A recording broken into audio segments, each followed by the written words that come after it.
Hey there and welcome. Today we're going to be talking about the functional trainer chest fly, and we're going to be going at a low angle. This is going to be working a little bit more of that, putting a little bit more emphasis on the lower chest. So the first thing you're going to want to do is adjust your starting cable.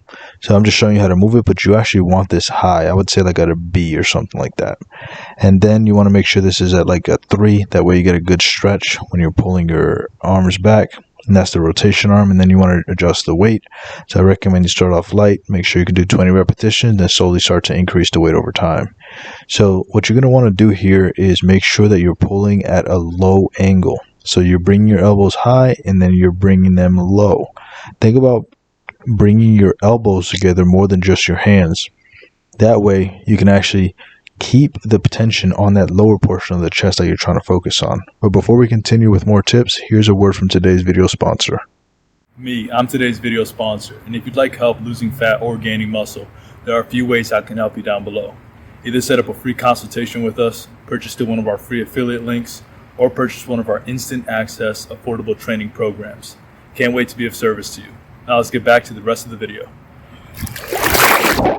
So just make sure that you're keeping that range. So notice how my hands are going higher and then they're going lower. It doesn't have to be excessive. It doesn't have to be like you're basically clapping in front of like your hips or something like that. What you really want to be focusing on is making sure that you're allowing the stretch to take place when you're bringing your arms up. And you'll see from this angle here that my hands come up to my shoulders and then right back down. So it can be a little bit further back than that. That's fine. So from this angle, you'll be able to see it better. You see how it goes slightly behind my shoulders. What that does is it forces the stretch to take place.